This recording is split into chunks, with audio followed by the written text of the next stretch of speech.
Minyak zaitun mengandung 100% lemak, sementara campuran pancake hanya mengandung sekitar 11% lemak. Namun minyak zaitun baik untuk kita dan campuran pancake tidak. Mengapa demikian? Ternyata jumlah lemak yang kita makan tidak mempengaruhi berat badan kita atau kolesterol kita atau resiko penyakit jantung kita. Mari kita kaji, apa itu lemak? Jika kita memperbesar salmon yang merupakan ikan berlemak melewati organ, jaringan, hingga ke dalam sel, kita akan melihat bahwa yang kita sebut lemak sebenarnya terdiri dari molekul yang disebut trigliserida, dan mereka tidak semuanya sama. Ini salah satu contohnya. 3 karbon di sebelah kiri adalah gliserol. Kita bisa menganggapnya sebagai tulang punggung yang menyatukan sisa molekul. 3 rantai panjang di sebelah kanan disebut asam lemak. Terdapat perbedaan dalam struktur rantai ini yang menentukan apakah suatu lemak itu padat atau cair, cepat menjadi tengi atau tidak, dan seberapa baik atau buruknya hal itu bagi kita. Mari kita lihat beberapa perbedaan ini. Pertama, tentang panjang rantai. Asam lemak bisa pendek atau panjang. Perbedaan lain yang penting adalah jenis ikatan antar atom karbon. Beberapa asam lemak hanya memiliki ikatan tunggal, yang lain memiliki ikatan tunggal dan ganda. Asam lemak yang hanya memiliki ikatan tunggal disebut jenuh, dan yang memiliki satu atau lebih ikatan rangkap disebut tak jenuh. Sebagian besar lemak tak jenuh baik untuk kita, sementara lemak jenuh berdampak buruk bagi kita jika berlebihan.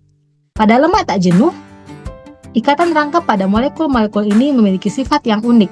Mereka lebih kaku. Ada 2 cara untuk menyusun setiap ikatan rangkap. Yang pertama, seperti ini, di mana kedua hidrogen dan karbon berada pada sisi yang sama. Cara kedua adalah seperti ini. Hidrogen dan karbon berada pada sisi berlawanan dengan ikatan rangkap. Meskipun kedua molekul tersebut terdiri dari bangunan yang persis sama, mereka adalah 2 zat yang sangat berbeda, dan mereka berperilaku sangat berbeda di dalam tubuh kita. Konfigurasi ini disebut cis, sementara yang ini disebut trans. Inilah yang kita kenal sebagai lemak trans. Mereka tidak menjadi tengi. Mereka lebih stabil saat digoreng dan mereka dapat mengubah tekstur makanan meskipun mereka adalah tipe lemak tak jenuh. Namun hal ini buruk bagi kesehatan kita, jauh lebih buruk daripada lemak jenuh. Tapi tahukah, ternyata tubuh kita tidak peduli seperti apa bentuk molekul di atas kertas. Yang penting adalah bentuk 3 dimensinya. Lalu bagaimana cara kita tahu jika suatu makanan mengandung lemak trans? Satu-satunya cara pasti untuk mengetahuinya adalah melalui kemasan makanan. Jika tertulis terhidrogenasi sebagian dalam daftar bahan, maka makanan mengandung lemak trans.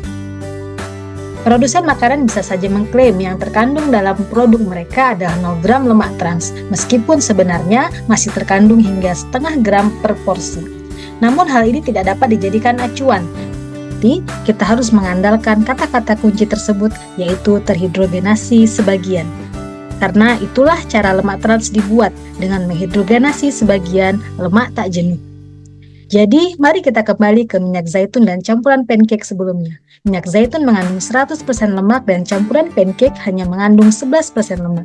Tetapi minyak zaitun sebagian besar merupakan lemak tak jenuh dan tidak mengandung lemak trans sama sekali. Sementara lebih dari separuh lemak dalam campuran pancake mengandung lemak jenuh atau lemak trans. Jadi meskipun minyak zaitun punya 10 kali lipat lemak daripada campuran pancake, itu lebih sehat bagi kita. Intinya adalah bukan seberapa banyak lemak yang kita makan, tetapi tentang jenis lemak apa yang kita konsumsi. Dan ingatlah, yang mempengaruhi dari lemak adalah bentuknya.